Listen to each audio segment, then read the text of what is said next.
Beleza, pessoal? Seguinte, vou falar um pouquinho aqui da direção hidráulica. Sabe quando tua direção, quando vai virar, fica ringindo, coisa e tal? E tem muita gente que fala aí que óleo da direção hidráulica não precisa trocar, né?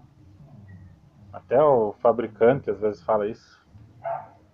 Então eu vou trocar o óleo, já troquei uma vez esse carro, vou trocar de novo.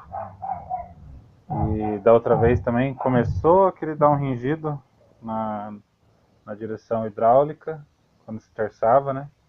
Eu troquei o óleo e parou na hora. Agora eu tô andando já faz uns 2 anos e vou trocar de novo.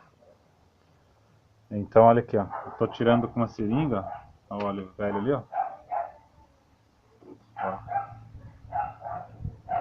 Então já tirei a maioria do óleo. E olha como é que fica, ó. Ó. Tá vendo? Isso que quando eu troquei da outra vez eu limpei tudinho isso aqui, ó. Ó, e aqui, ó. Isso aqui, ó, sai no fundo, uma peneira, ó. Olha como é que fica a peneira. Isso aqui tem que tirar, esgotar tudo o óleo que eu tô fazendo aqui, ó. Ó.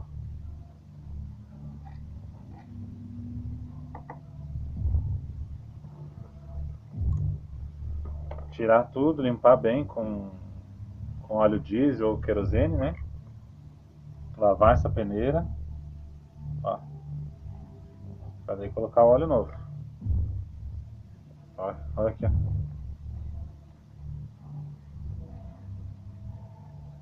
Então, antes de levar no mecânico, de gastar, faça isso em casa. É muito fácil. É só tirar isso aqui, tirar a tampa, esgotar o óleo com a seringa. Quando tirar a maior parte do óleo, você puxa a peneira fora, ó.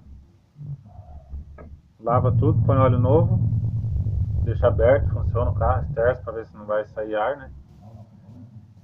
E tá aí, ó. Beleza?